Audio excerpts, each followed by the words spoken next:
ये जमीन का आसमान का आबहावा का সূর্য আসমান উঠিয়ে কার রাতের অন্ধকার হয় কার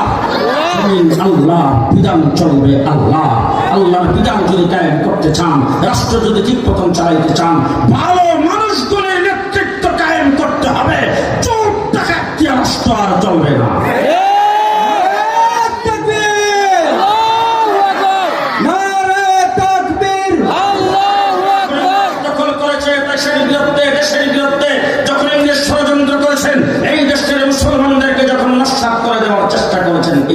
মুসলমানরা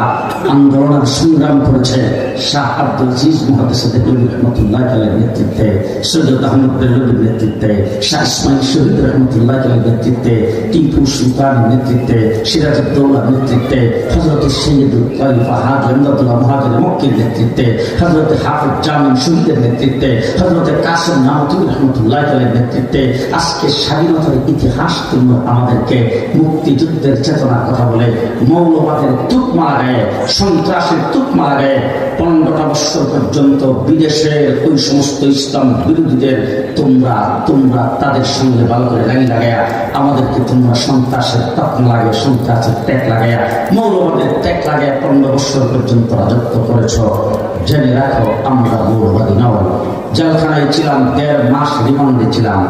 বারবার আমাকে গালি দিত তুই পাকিস্তানি রাজাকার তুই পাকিস্তানি রাজাকার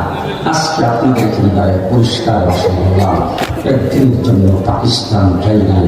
আমি বাংলাদেশে জন্মগ্রহণ করেছি এই দেশের বন্যার পানিতে বেশি আসি নাই এদেশের সন্তান এদেশের মাটির সাথে আমাদের সম্পর্ক আমাদেরকে যারা পাকিস্তানি রাজাকার বলে গালি দিয়েছ তোমরা তো সবাই ইন্ডিয়ান রাজাকার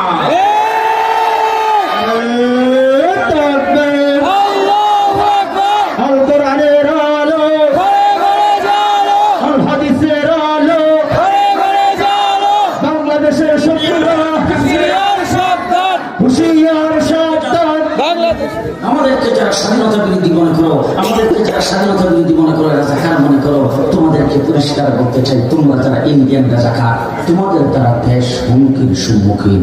আমাদের দ্বারা দেশ হুমকির সম্মুখীন নয়